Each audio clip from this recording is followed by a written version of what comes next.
My name is Jake Warren, and I'm 29 years old. I work as a ranger in Redwood National Park in Northern California. I was born and raised near the park, so I know these woods better than anyone. They were where I always felt safe. But after what happened last October, I'll never see them the same way again. It was late October, that eerie time when a strange mist starts to settle over the redwoods, leaving the forest feeling darker and heavier, even during the day. Most people avoid the trails then, saying the forest feels ancient, as if it's hiding secrets.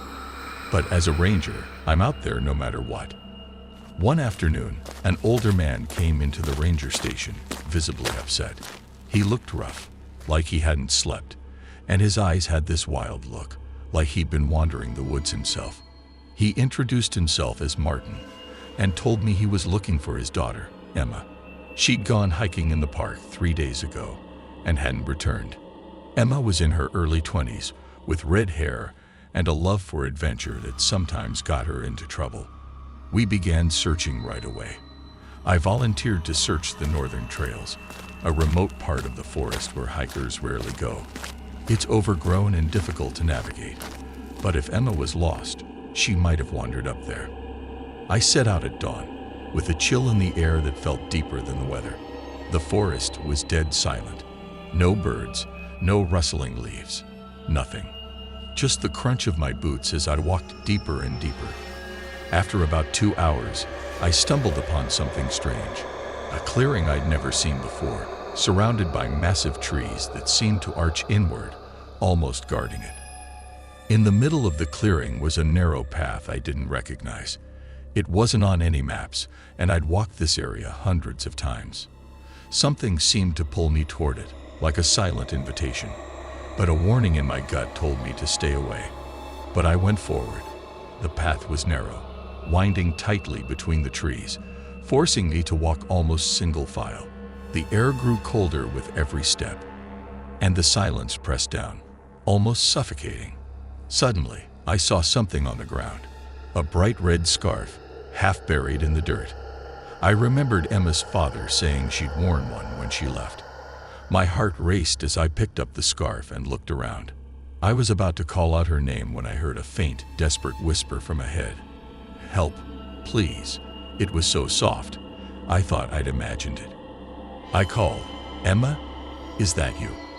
But there was no response, just faint whispers and the rustling of branches. Something urged me forward, and I couldn't stop myself. The trees grew thicker, and the path twisted deeper into the woods until I lost all sense of direction. Then, out of nowhere, I saw it, an old hidden cabin with broken windows and a door hanging crooked. It looked ancient, like it hadn't been touched in decades. I didn't want to go inside, but the whispering continued, and I could swear it was coming from within the cabin.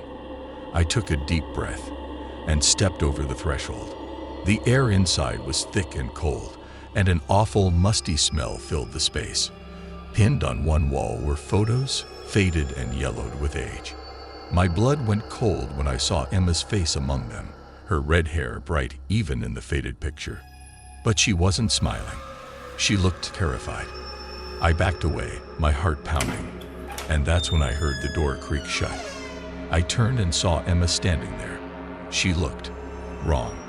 Her skin was pale, almost gray, and her eyes were wide with fear. She opened her mouth, and the words barely escaped. "Don't go, or he'll take you too." Cold terror washed over me. My legs moved before my mind did, and I bolted out of the cabin, pushing past branches, stumbling over roots as I sprinted down the path. I didn't stop until I was back at the ranger station, gasping for breath, shaking. When we returned with the search team, there was no path, no clearing, and no cabin. The entire area looked untouched, like no one had set foot there in years. Emma was never found. Her father left town soon after, broken and empty. And I never went back to that part of the forest. But sometimes, late at night, I still think I hear her voice, whispering from somewhere deep among the trees, warning me to stay away.